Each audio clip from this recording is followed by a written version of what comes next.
ओम पूर्णमदः पूर्णमिदं पूर्णात् पूर्णमुदच्यते पूर्णस्य पूर्णमादाय पूर्णमेवावशिष्यते।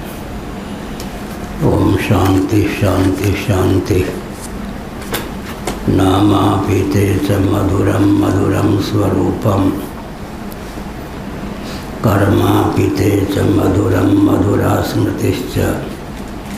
बुद्धिं प्रबोधय प्रभो मधुबोधशक्तिं विद्यां प्रयच्छ परमां परिभावयामि।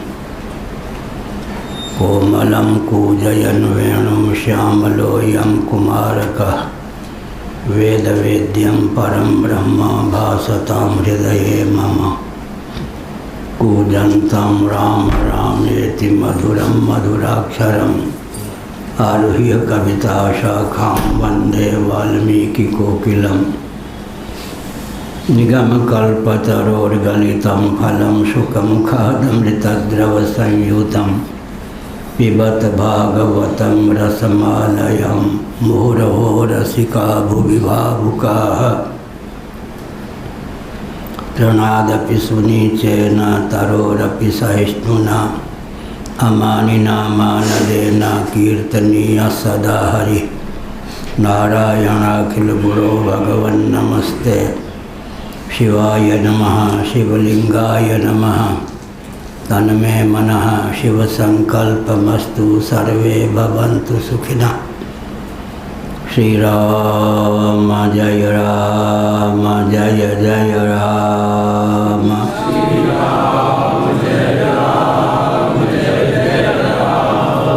श्री राम जय जय राम। श्री राम जय जय राम।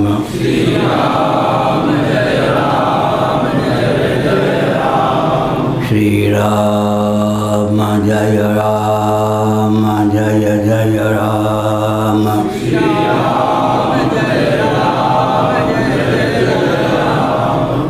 धर्म की जय हो, अधर्म का नाश हो, प्राणियों में सद्भावना हो, विश्व का कल्याण हो, गोमाता की जय हो, गोहत्या बंद हो, भारत अखंड हो। सर्वभूत हृदय धर्म सम्राट श्री स्वामी करपात्री जी महाराज की जय हो। श्री जगन्नाथ महाप्रभु की जय हो।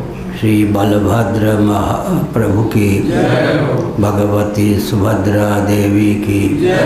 श्री गोवर्धन नाथ की जय हो। हर हर महादेव।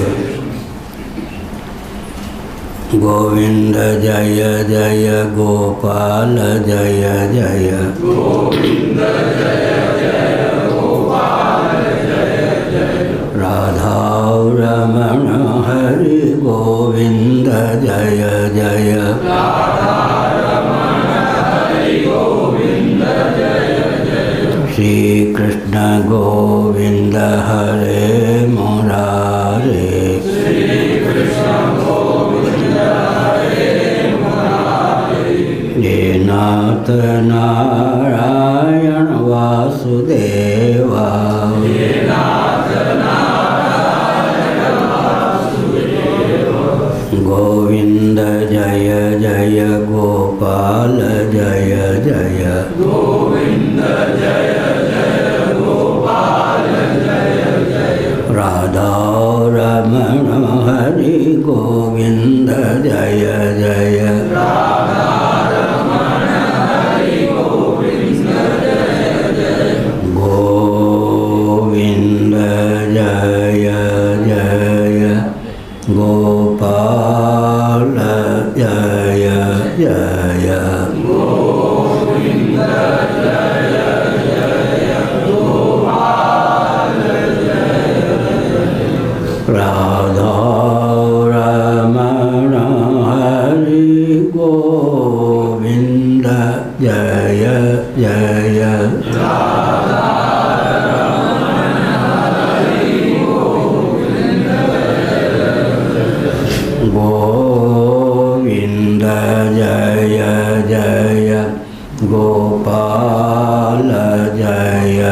जय गोविंद जय जय गोपाल राधा रमण हरि गोविंद जय जय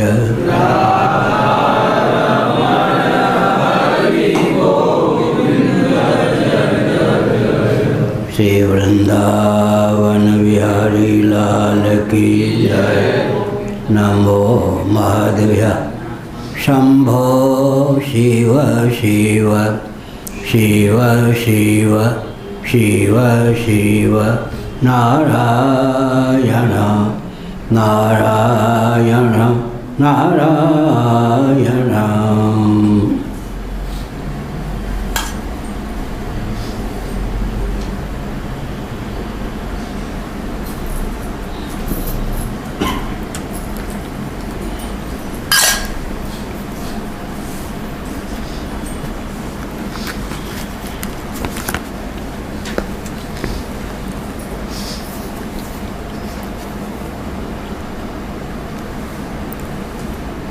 श्रीमद्भागवत सप्तम स्कंध 11वां अध्याय।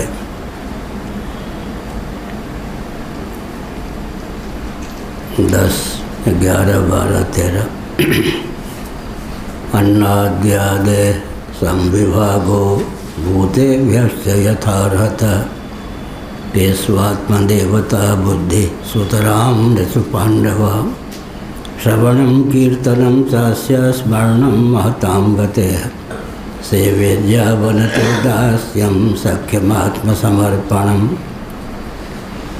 नृणामयं परो धर्मः सर्वेषां समुदाहृतः त्रिंशल्लक्षणवान् राजन् सर्वात्मा येन तुष्यति संस्कारवा यदवच्छिन्ना सद्विजो जो जगादयम् इज्याद्येन दानानि विहितानि द्विजन्मनां जन्मकर्मावदातानां क्रियाश्चाश्रमोदिताः विप्रस्याध्ययनादीनि षडन्यस्य प्रतिग्रह राज्ञो वृत्तिप्रजागोप्तोरविप्राद्वाकरादिभिः वैश्यस्तु वार्ता वृत्तिश्च नित्यं ब्रह्मकुलानुगः शूद्रस्य द्विजशुश्रूषा वृत्तिश्च स्वामिनो भवेत्। नारायण।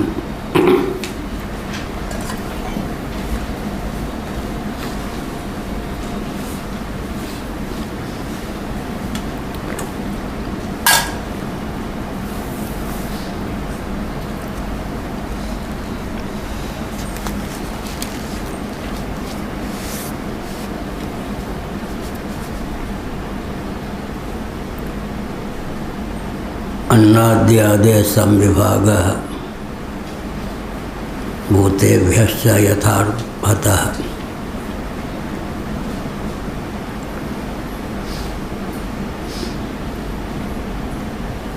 अन्न आदि का यथा योग्य वितरण विभाजन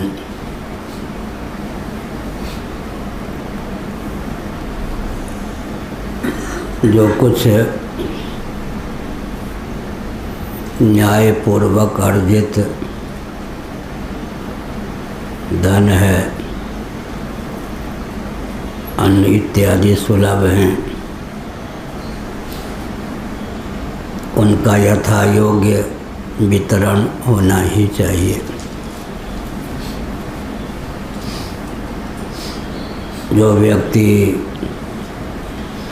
कई पीढ़ियों के लिए धन संचय करता है, प्राप्त धन का उचित उपयोग विनियोग नहीं करता, उसका उत्कर्ष नहीं होता है।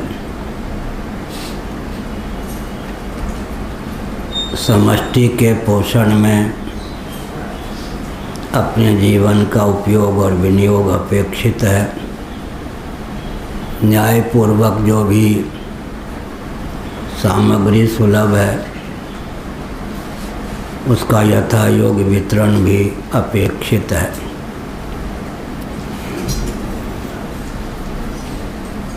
जीवन में समुत्कर्ष के लिए आवश्यक है कि समष्टि के प्रति तादात्म्यापत्ति हो, सच्चिदानंद स्वरूप सर्वेश्वर ही सर्वरूपों में उल्लसित हैं, अभिव्यक्त हैं, ऐसा समझकर वेदादि शास्त्र सम्मत विधा से जीवन यापन अपेक्षित है।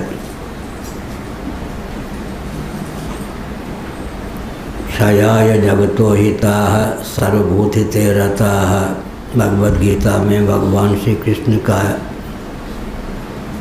विभाग पूर्वक यह वचन है।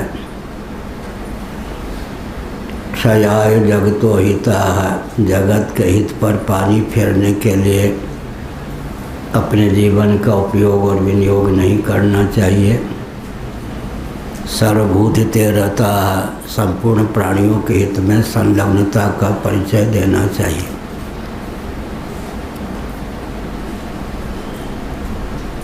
सर्व प्राणियों के यथायोग्य पोषण में अन्न जल इत्यादि का जो उपयोग और विनियोग करता है, सर्व प्राणियों का उसे अनुकूल अनुग्रह सुलभ होता है। सामान्य मानवोचित शील है, आत्मना प्रतिकूलानि परेशान न समाचरेत। जैसा व्यवहार हम दूसरों से अपने प्रति चाहते हैं, हमारी बुद्धि की बलिहारी है कि हम दूसरों के प्रति वैसा व्यवहार करें।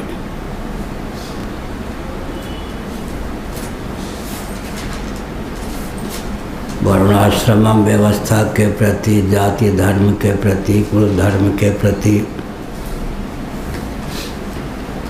मन चले राजनेताओं ने, बहिर्मुख कूटनीतिज्ञ फूट डालो राज्य करो की भावना से भावित राजनेताओं ने अनास्था उत्पन्न कर दी। देश के अपकर्ष का यही मूल कारण है। लेकिन शिक्षा, रक्षा, अर्थ और सेवा के प्रकल्प सबको सदा संतुलित रूप में सुलभ रहें, इसके लिए सनातन विधा से वर्णाश्रम धर्म का अनुपालन हर देश में, हर काल में, हर परिस्थिति में अपेक्षित है। हमारा जीवन अपने लिए, अन्यों के लिए उपयोगी हो,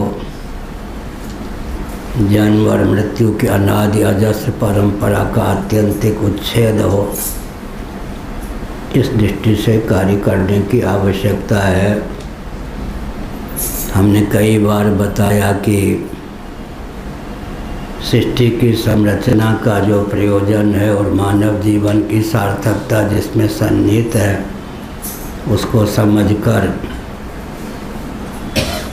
जीवन का उपयोग और विनियोग करना चाहिए। यही विकास की परिभाषा भी है।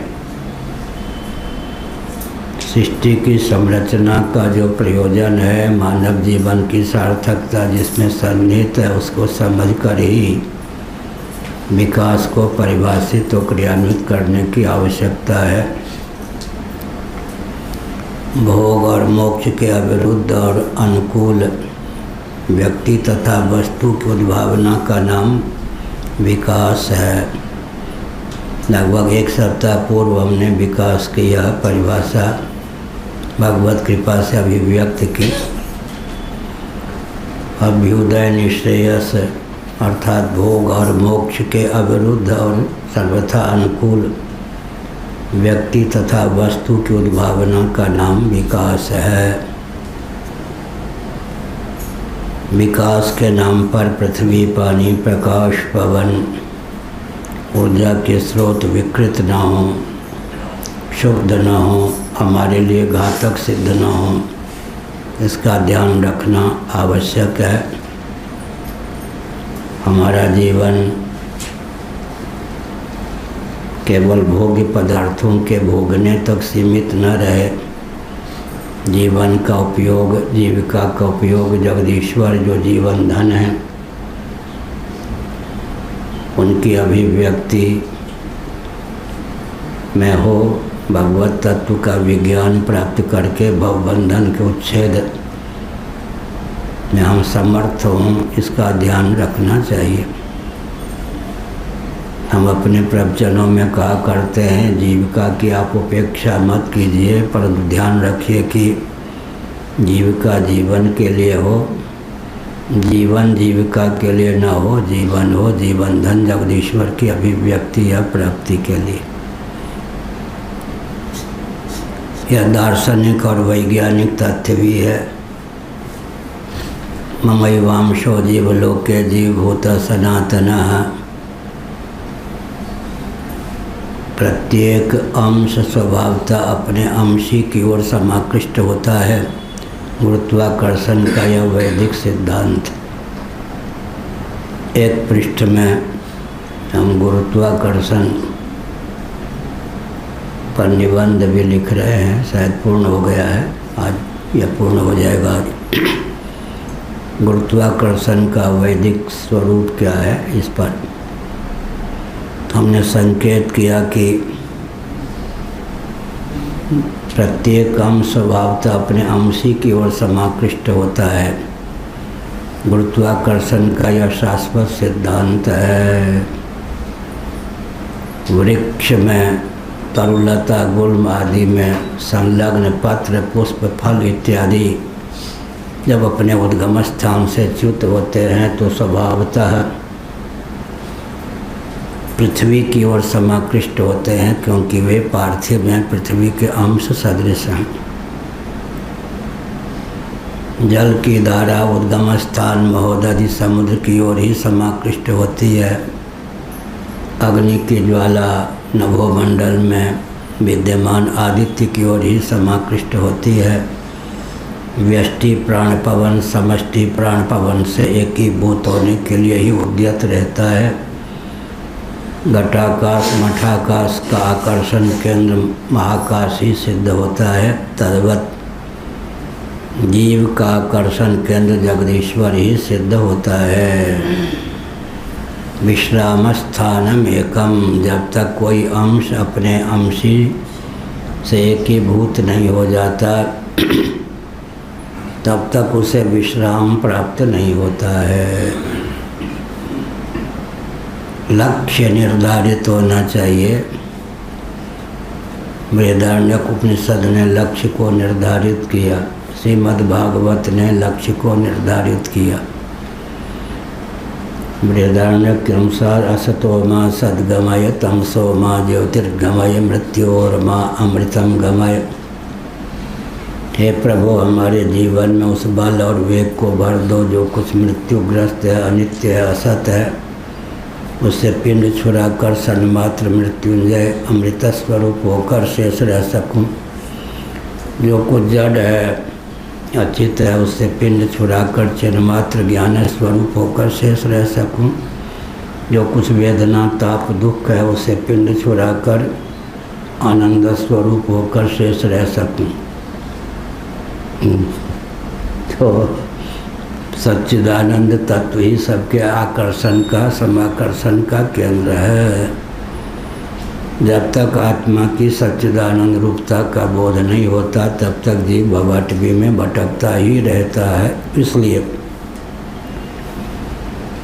जीविका की उपेक्षा न करके जीवन धन जगदीश्वर का भजन करना ही चाहिए।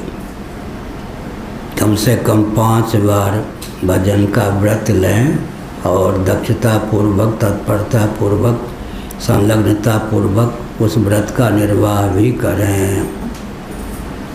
मुसलमान सज्जन 5 बार नमाज पढ़ते हैं। हमारे आपके पूर्वजों से उन्होंने शिक्षा ली होगी। ब्रह्म मुहूर्त में उठकर भगवान का स्मरण करना चाहिए। सूर्योदय के बाद फिर स्मरण करना चाहिए। मध्याह्न काल में फिर स्मरण करना चाहिए। संध्या की वेला में फिर स्मरण करना चाहिए और स्मरण करते करते रात्रि में सो जाना चाहिए।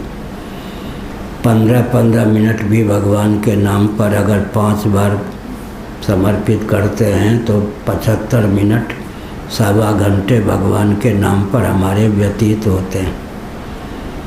15-20 मिनट में या आधा घंटे में 45 मिनट में भरपेट भोजन कर लेने पर भोजन का प्रभाव 5-7 घंटे तक बना रहता है, प्रज्ञा शक्ति प्राण शक्ति परिपुष्ट रहती। भोजन से घटिया तो भजन नहीं है ना। महाभारत में लिखा गया है, कहा गया है कि कार्य की अपेक्षा जीवन में कारण का अधिक महत्व सिद्ध होता है। एक व्यक्ति पार्थिव अन्न के बिना जितने दिनों तक जीवित रह सकता है, जल के बिना उतने दिनों तक जीवित नहीं रह सकता। जितने समय तक जल के बिना जीवन की कल्पना की जा सकती है, उतने समय तक शरीर में रहने वाली ऊष्मा या गर्मी के बिना जीवन की कल्पना नहीं की जा सकती। शरीर में रहने वाली ऊष्मा के बिना जितने क्षण तक जीवन की कल्पना की जा सकती है, उतने क्षण तक भी प्राण पवन के बिना जीवन की कल्पना नहीं की जा सकती। प्राण पवन के बिना जीवन की कल्पना की जा सकती है कि इतने क्षण तक प्राण पवन के बिना जीवन रह सकता है। तो प्राण पवन के गमन के लिए अवकाशप्रद आकाश का महत्व उससे भी अधिक सिद्ध होता है।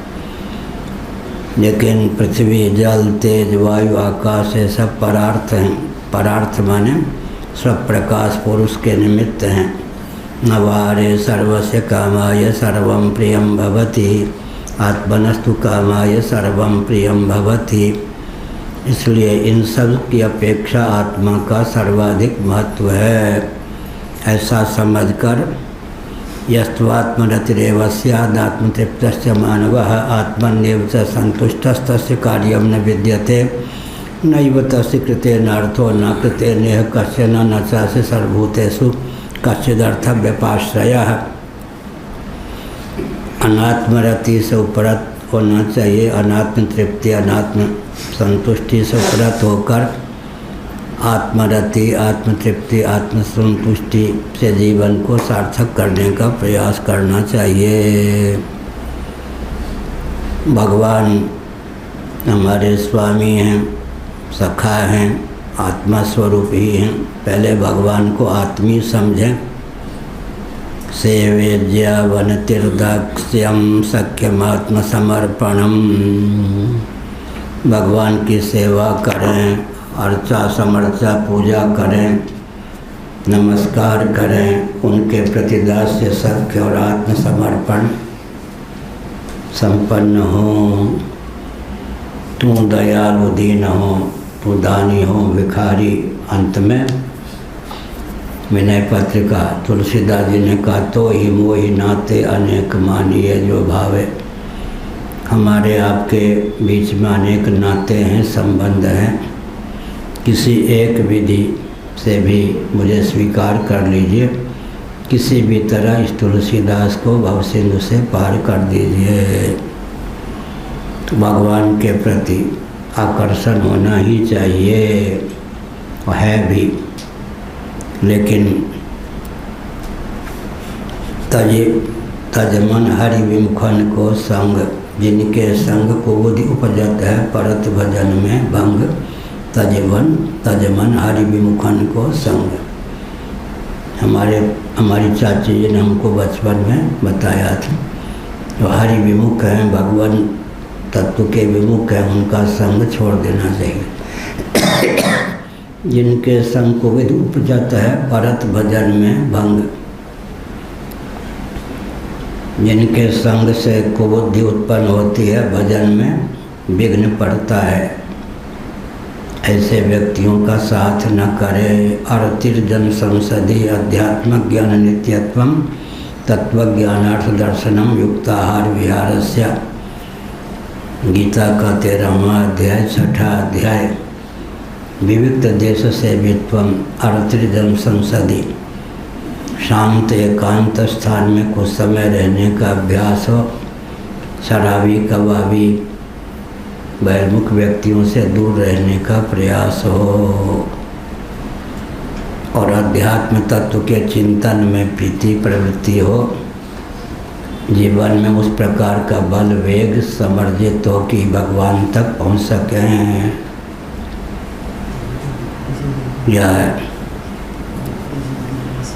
यह सब 30 लक्षणों वाला यह मानव धर्म है।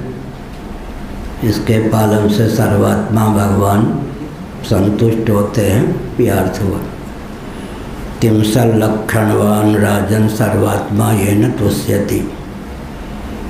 सर्वात्मा येन तुष्यति का अर्थ क्या है? भगवान की अभिव्यक्ति का मार्ग प्रशस्त होता है। भगवान प्रबंधित होते हैं, अर्थात भगवान के हम अनुकूल रहेंगे तो भगवान की अनुकूलता हमारे जीवन में अभिव्यक्त होगी। अभिप्राय या निशा सर्वभूतानाम भगवद गीता के दूसरे अध्याय के अनुसार सिद्ध है। तुलसीदास जी ने अपने ढंग से इसका अनुवाद किया। तेहि से जागहि जंगम जोगी परमार्थी प्रपंच वियोगी। जाग जाग जीव रे, तुलसीदास जी ने यह भाव व्यक्त किया। इसका अर्थ क्या है? हमने भगवान को रात्रि बना रखा है, अर्थात भगवान की ओर पीठ करके हम भव की ओर मुख किए हुए हैं। या निशा सर्वभूतानाम, हमने भगवान को रात्रि बना रखा, अर्थात भगवान से विमुख हो गए, भगवान की ओर पीठ कर दी, भव की ओर हमारा मुँह हो गया।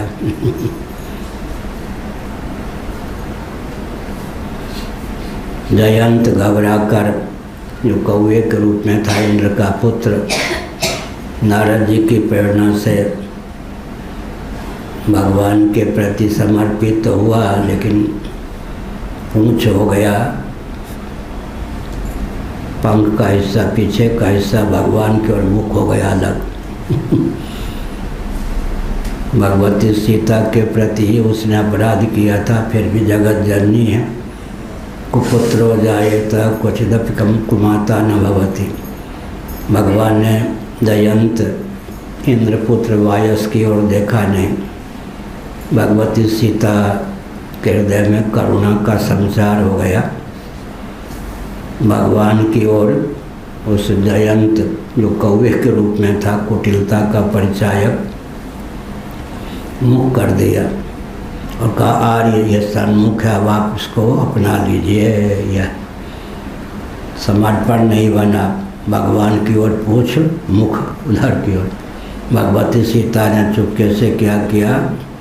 जयंत जो वायस रूप में था, कुटिलता का परिचय देने के लिए जो कौवे का रूप धारण किए हुए था, भगवान की ओर मुख कर दिया, अब सन्मुख हो गया। एको नविंशति मुखा, हम आप जो जीव हैं, हमारे 19 मुख होते हैं।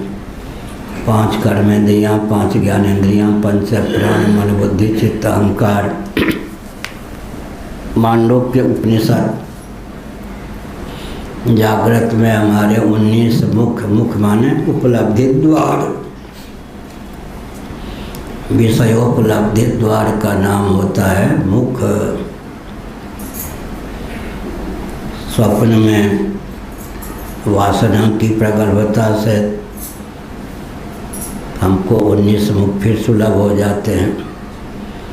सुषुप्ति में कल कहा था चेतोमुख हम होते हैं, अर्थात व्युत्थान दशा के प्रति बीज रूप में चेतना शक्ति विद्यमान रहती है। चेतना शक्ति ही हमारा मुख मान्य है। एको नविंशत मुख चेतो मुख हम हैं सुषुप्ति में, और अंत में चिन्मात्र होकर हम शेष रहते हैं। भजनीय भगवान में और हम में एकत्व है। इस तथ्य का बोध हो जाने पर भगवान हमारे आत्मी ही नहीं अपितु साक्षात आत्मस्वरूप होकर उल्लसित होते हैं। इसलिए राममयम परो धर्म सर्वेषां समुदाहृता, यह जीवों का विशेषकर मनुष्यों का परम धर्म है सबके लिए। भगवत भजन तो सबका धर्म है ना। भगवान सबके आत्मस्वरूप और आत्मीय हैं। बहुत बढ़िया।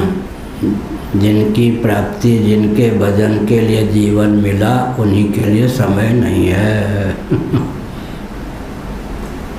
क्या करें, समय नहीं है, समय जाता कहाँ।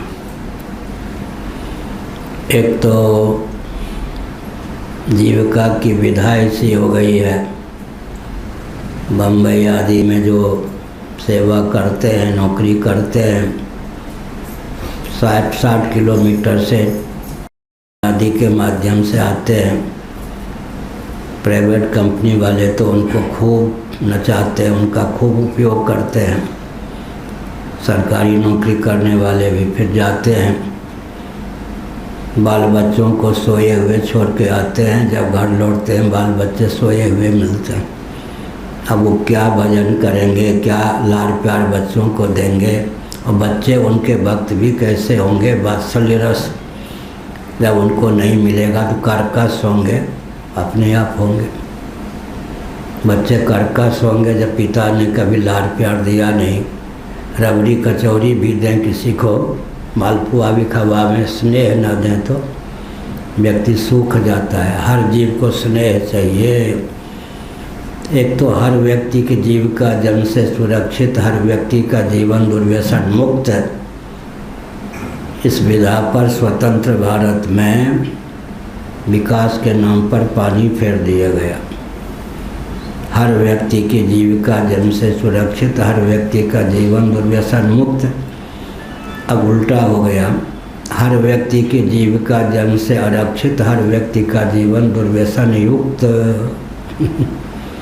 कैसे काम चलेगा। सबसे गड़बड़ी यह हुई कि गुरुकुल की शिक्षा पद्धति का विलोप कर दिया गया। कमाओ खाओ, इसके अलावा जीवन का कोई लक्ष्य नहीं रहा।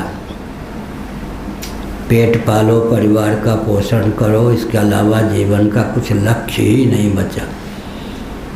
तो हमने कई बार कहा, आज भी जीवन की सार्थकता जिसमें सन्निहित है, जगत की संरचना का जो प्रयोजन है उसको समझकर ही विकास को क्रियान्वित और परिभाषित करने की आवश्यकता है। परिभाषित और क्रियान्वित की आवश्यकता है। कई बार हमने संकेत किया, श्रीमद् भागवत 10:82 वेदस्तुति, जीवन के लक्ष्य का वहाँ पर प्रतिपादन किया गया है। बुद्धिन्द्रिय मन प्राणान जनानाम असजत प्रभु मात्रार्थम च भवार्थम च आत्मने कल्पनाय च।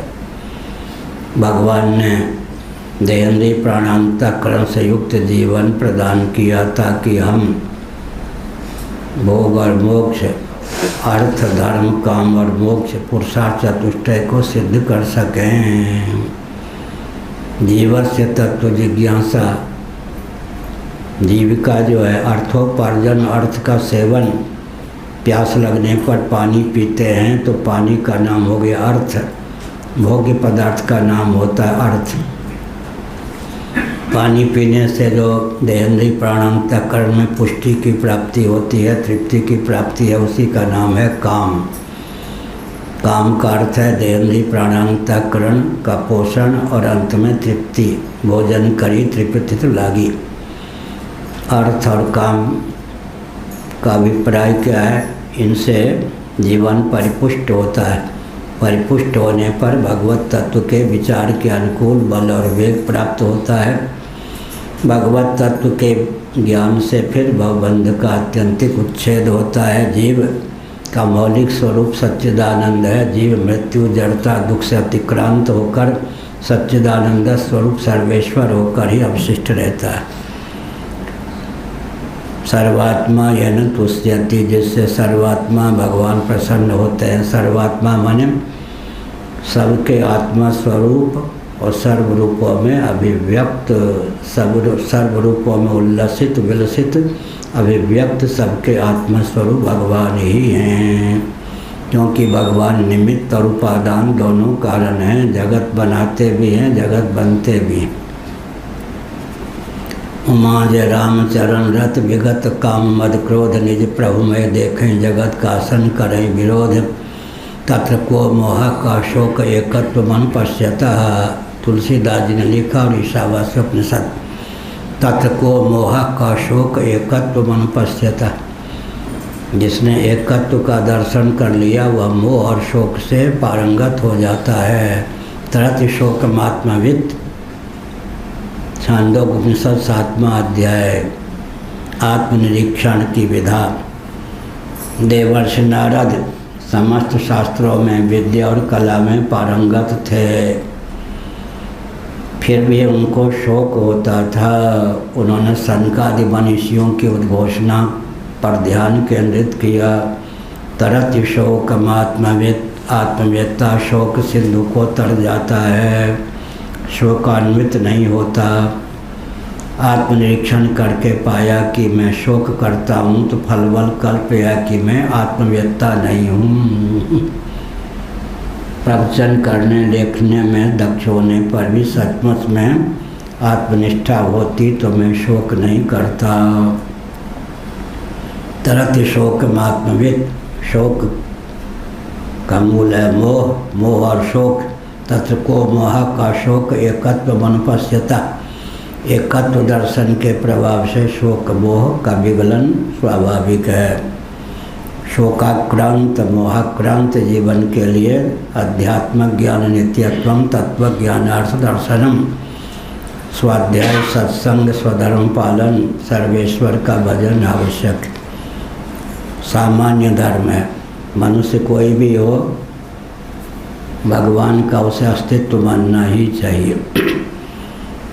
अगर कोई निरीश्वरवादी है, ईश्वर का अस्तित्व नहीं मानता है, तो हमारे पूज्य गुरुदेव का एक निबंध है नास्तिक भी आस्तिक, गीता प्रेस से प्रकाशित भक्ति सुधा नामक ग्रंथ में वह निबंध संलग्न है। नास्तिक भी आस्तिक, उस निबंध को पढ़कर सैकड़ों व्यक्ति नास्तिक आस्तिक हो चुके। जो निरीश्वरवादी अपने को कहते हैं सचमुच में वो भी ईश्वरवादी ही हैं। ईश्वर कौन? हमारी चाह के वास्तविक विषय का नाम ही ईश्वर है। अब कौन ईश्वर को नहीं मानेगा? हमारी चाह के वास्तविक विषय का नाम ही ईश्वर है। हम क्या चाहते हैं? मृत्यु से अतिक्रांत जीवन अमृत स्वरूप नित्य होकर शेष रहना चाहते हैं। उस नित्य का नाम, सत्य का नाम ही ईश्वर है, सत्यम ब्रह्मम। हम क्या चाहते हैं? अज्ञान अंधकार जड़ता से अतिक्रांत ज्ञान स्वरूप चिद्रूप होकर शेष रहना चाहते हैं। ज्ञानम ब्रह्म, उसी का नाम ईश्वर है। हम क्या चाहते हैं? दैहिक दैविक भौतिक से पातापों से अतिक्रांत आनंद स्वरूप होकर शेष रहना चाहते हैं। उसी का नाम परमात्मा है, ईश्वर है।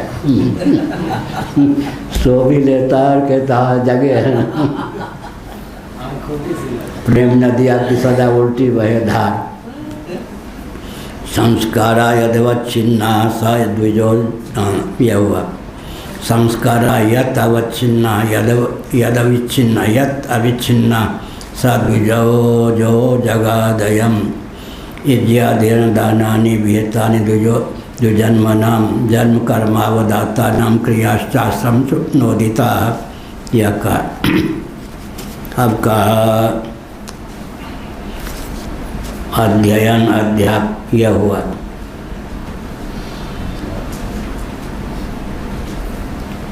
अब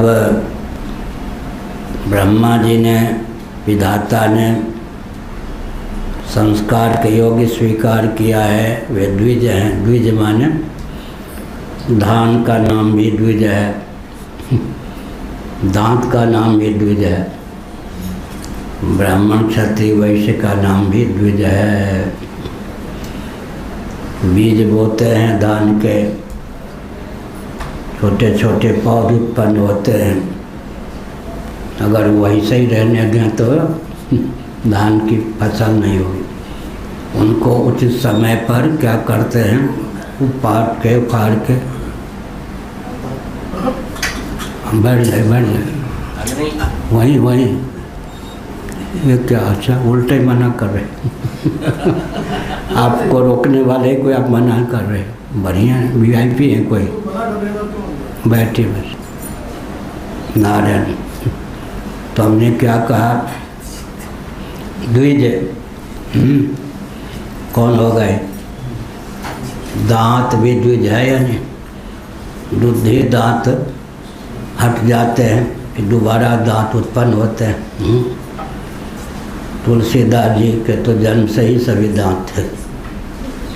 बुद्धि दांत, द्विज दांत का भी नाम है। और जन्म से ब्राह्मण कुल में उत्पन्न हुए, फिर संस्कार से ब्राह्मणत्व का दान होता है।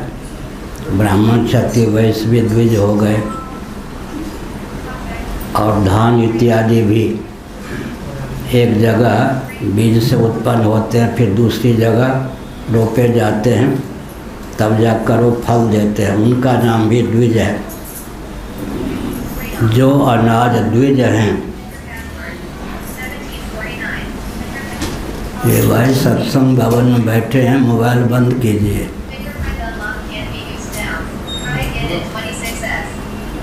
गए ठीक। ये तो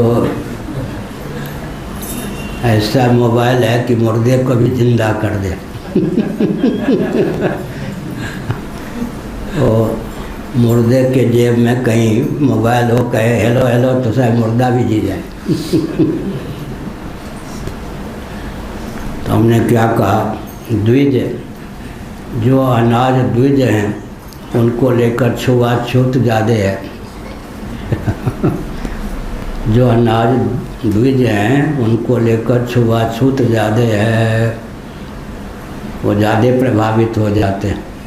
इसलिए हमने कहा द्विजन्म नाम ब्राह्मण क्षत्रिय वैश्य जो यज्ञोपवीत में परंपरा से अधिकृत हैं, उनके लिए कहा यज्ञ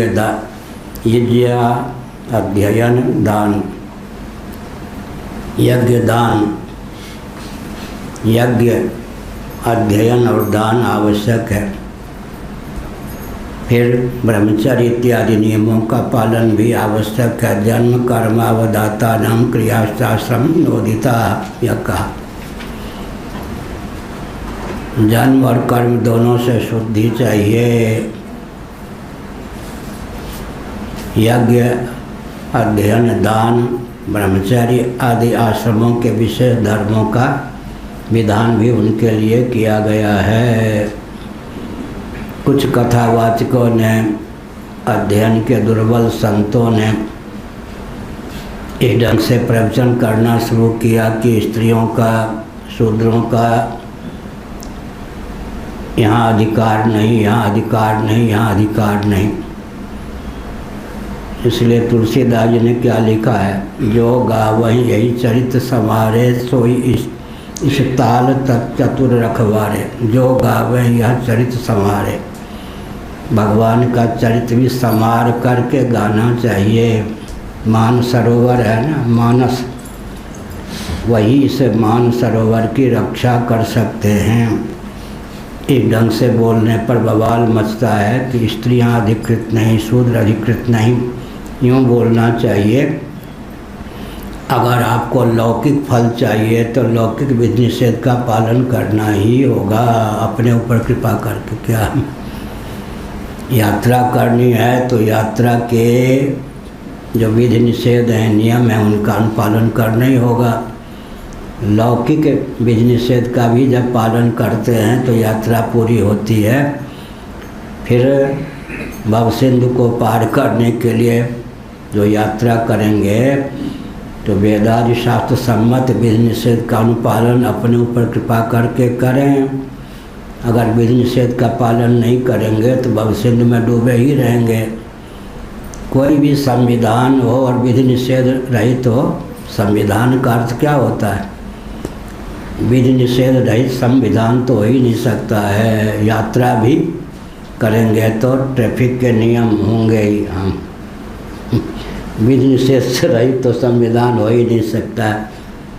क्या आजकल विडम्बना क्या है? सेकुलरिज्म के नाम पर फल चाहिए शास्त्र सम्मत और विधा चाहिए सेकुलर, संभव नहीं। स्वप्न में भी सफलता मिलेगी नहीं। इस संक्रमण काल हो गया। क्या फल चाहिए शास्त्र सम्मत अब विधा चाहिए सेकुलर, कभी भी सफलता मिलेगी नहीं। अपने ऊपर कृपा करके अगर वेदादि शास्त्र सम्मत फल चाहिए तो वेदादि शास्त्र सम्मत विधि निषेध का अनुपालन करना ही होगा। अच्छा, लौकिक विधि निषेध में तो राग आदि का सन्निवेश है, लोभ भय कोरी भावुकता अविवेक। लौकिक व्यक्तियों के द्वारा निर्मित जो संविधान, उनमें लोभ भय कोरी भावुकता अविवेक का सन्निवेश होता है, हो सकता है और है भी। लेकिन जो वेदादि शास्त्र सम्मत विधि निषेध हैं, जैसे भगवान अनादि वैसे वेदादि शास्त्र भी अनादि हैं। तो वेदादि शास्त्र सम्मत जो विधि निषेध हैं उनमें तो लोभ भय कोरी भावुकता अविवेक का किंचित भी तनिक भी सन्निवेश नहीं है। इस संक्रमणता को दूर करने की आवश्यकता है। क्या फल चाहिए शास्त्र सम्मत और विधा चाहिए सेकुलर, संभव है क्या? आजकल मैं कहा करता हूँ ना, वो 6 महीने से धर्मनिरपेक्ष शब्द ही है या इसका अर्थ भी कुछ होता है? शब्द ज्ञानानुपाति वत शून्यो विकल्प योग दर्शन, बंध्यापुत्र शब्द ही है, कोई व्यक्ति विशेष उसका अर्थ होगा संभव नहीं। ख पुष्प आकाश कुसुम शब्द ही है, आकाश कुसुम होगा यह कल्पना नहीं कर सकते। खरगोश के सिंह शश सिंह शब्द मात्र है, उसका अर्थ कुछ नहीं होता, खरगोश के सिंह होते ही नहीं हैं। इसी प्रकार धर्मनिरपेक्ष शब्द ही है या कोई व्यक्ति भी है? धर्मनिरपेक्ष कोई वस्तु है क्या और व्यक्ति है क्या? संभव भी है क्या? धर्मनिरपेक्ष केवल पुस्तक में लिखा हुआ शब्द और बोला हुआ शब्द है या उसका अर्थ भी कुछ होता है? प्यासा व्यक्ति पानी पीने में क्यों प्रवृत्त होता है? पानी अपने गुण धर्म का त्याग नहीं करेगा। पानी धर्मनिरपेक्ष हो जाए तो प्यासे मरे या नहीं?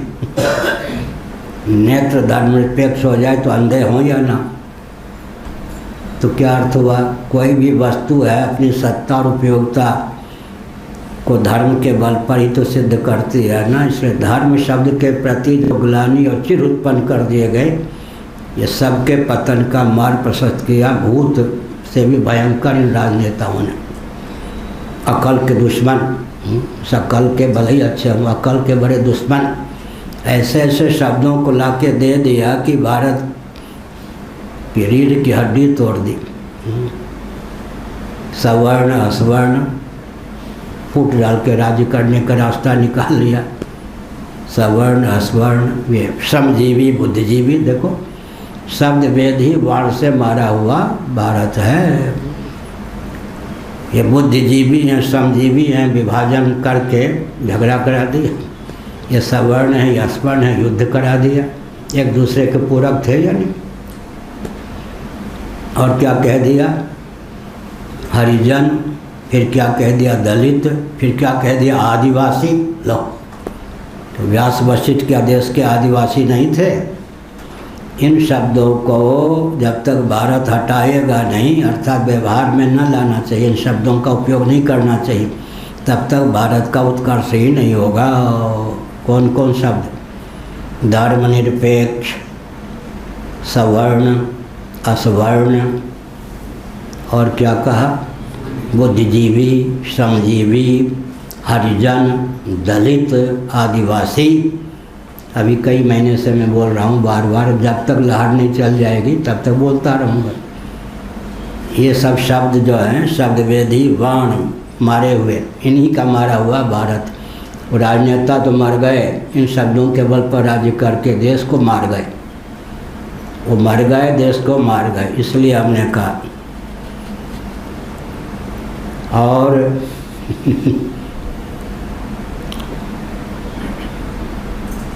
क्या आप भी जाति पाति मानते हैं क्या? लोग पूछते हैं।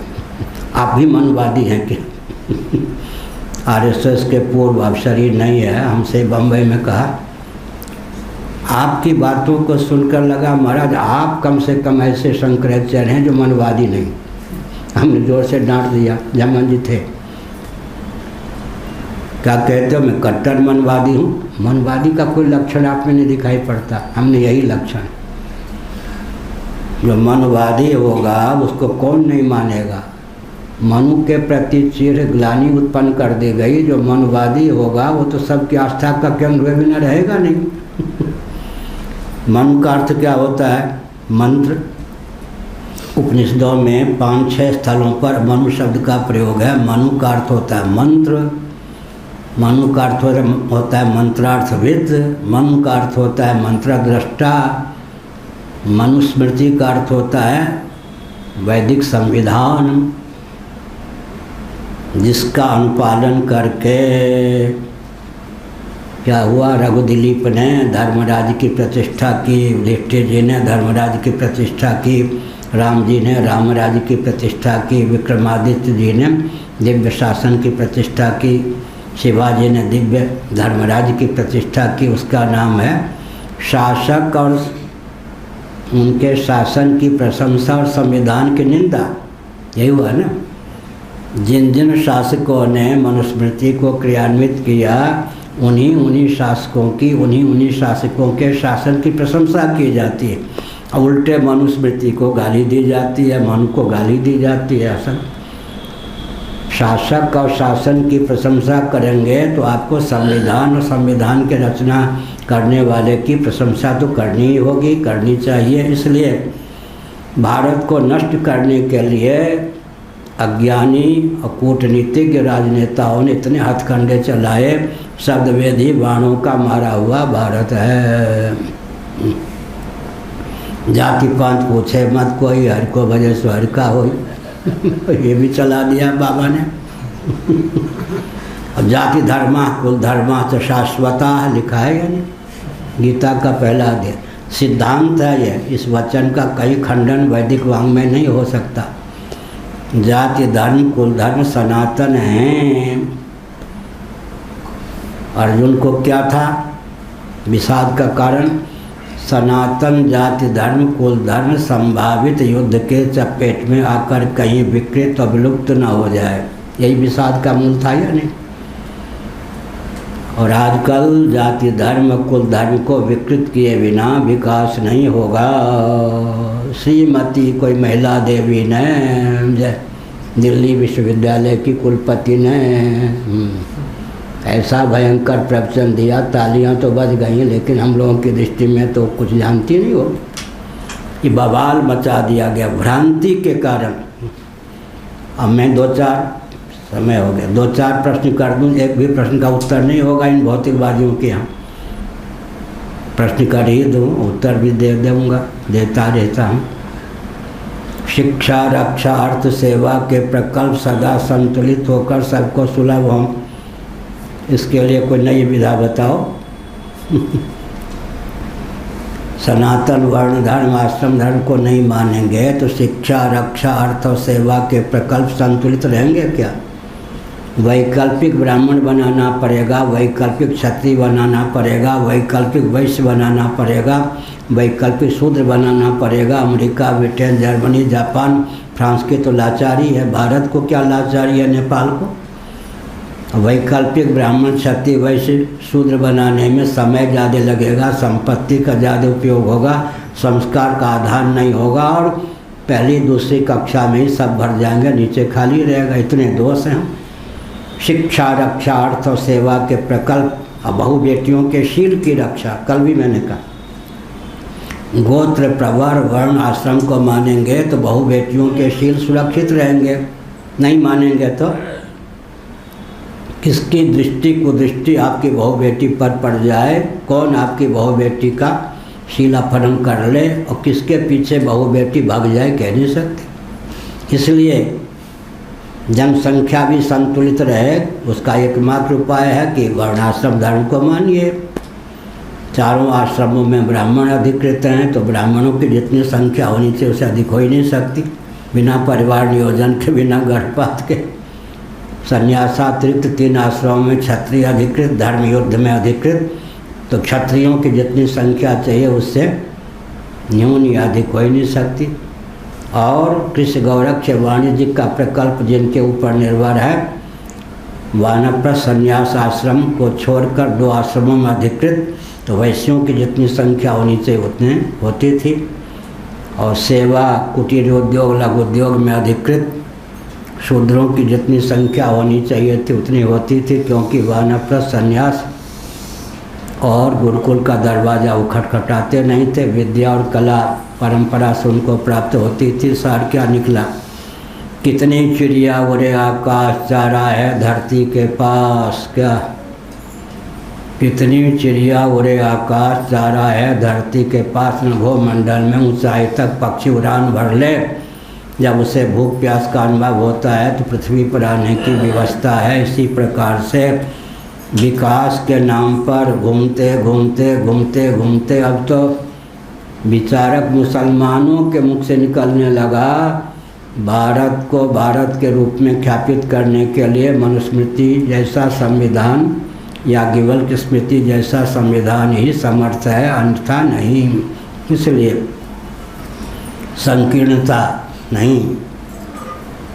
कल भी मैंने उदाहरण दिया, परसों भी नहीं। रेल की पटरी का त्याग करके रेल चले तो गंतव्य तक पहुंचाएगी या विस्फोट ही हो जाएगा।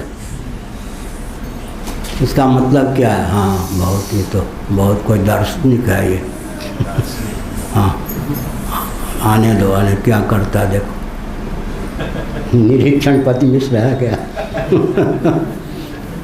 वाह, अपना व्यक्ति कोई ढूंढ रहा, छोटी वाला भी। अच्छा, करने दो, क्या करता देखो।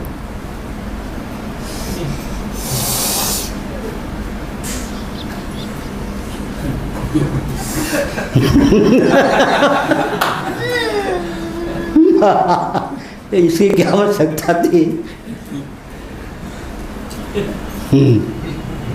काशी से आए गुरु जी अतुल पांडे। बहुत अच्छा। हाँ, नाचो नाचो।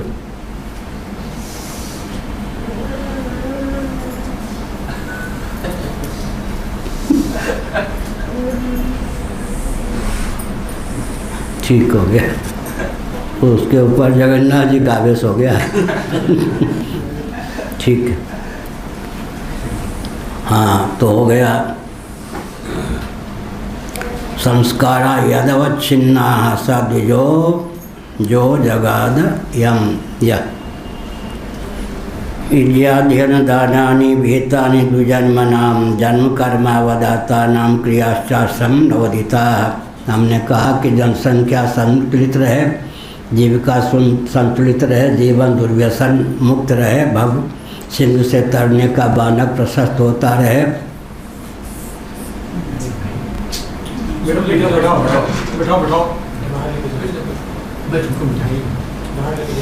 आप पकड़ के रखिए ना।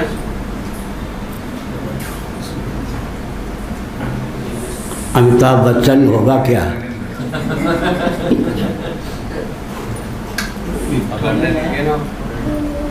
हाँ, ले जाओ भाई प्रेम से।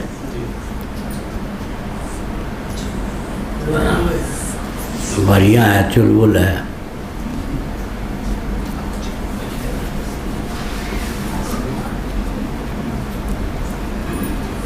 तो हमने कहा कि किसी भी वस्तु की सत्ता और उपयोगिता जिस पर निर्भर है उसी का नाम धर्म है। किसी भी वस्तु की सत्ता उपयोगिता जिस पर निर्भर है उसी का नाम धर्म। किसी भी व्यक्ति की सत्ता उपयोगिता जिस पर निर्भर है उसी का नाम धर्म है। पृथ्वी अपने धर्म को छोड़ दे तो, जल अपने धर्म को छोड़ दे तो, अग्नि वायु आकाश अपने धर्म को छोड़ दे तो, क्या पानी अपने धर्म को छोड़ दे तो प्यासे मरेंगे या नहीं? किसी भी वस्तु की सत्ता उपयोगिता जिस पर निर्भर है उसी का नाम धर्म है। तो इस हमने कहा कि वर्ण संकरता फैलाने वाला रोग उचित नहीं। अंत में घुमा फिरा करके स्वस्थ रहने के लिए, सुसंस्कृत रहने के लिए, अपना जीवन अपने लिए अन्यों के लिए उपयोगी बनाने के लिए वर्णाश्रम धर्म को मानने की आवश्यकता है। जहाँ परंपरा से विलुप्त है, America, Britain, Germany, Japan, France, वहाँ की बात दूसरी। धर्म का पर्यवसान क्या है? धर्म ते विरति, वैराग्य। धर्म का फल है वैराग्य। आजकल मैं कहा करता हूँ, वैराग्य घाटे की चीज़ है या लाभ की?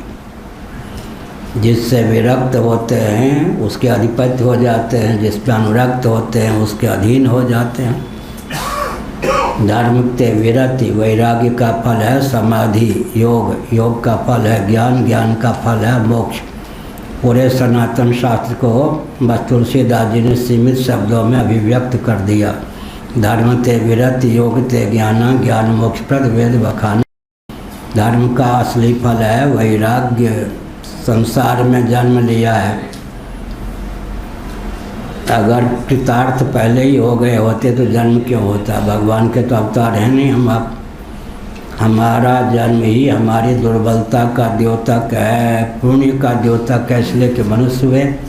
जन्म हुआ इसलिए दुर्बलता का द्योतक है। इसलिए जन्म कर्म की अनादि अजस्र परंपरा का आत्यंतिक उच्छेद करने की भावना से अपने ऊपर कृपा करके वेदादि शास्त्र सम्मत धर्म का पालन करना चाहिए, भगवान का भजन डट के करना चाहिए और अंत में भगवत भजन के प्रभाव से आत्म तत्व का विज्ञान प्राप्त करके जन्म मरण की अनादि अजस्र परंपरा का आत्यंतिक उच्छेद करना चाहिए। श्री राम जय राम, जय जय राम। श्री राम जय राम, जय जय राम। धर्म की अधर्म का प्राणियों में विश्व का गो माता की गो हत्या भारत हम हिंदू राष्ट्र बनाएंगे,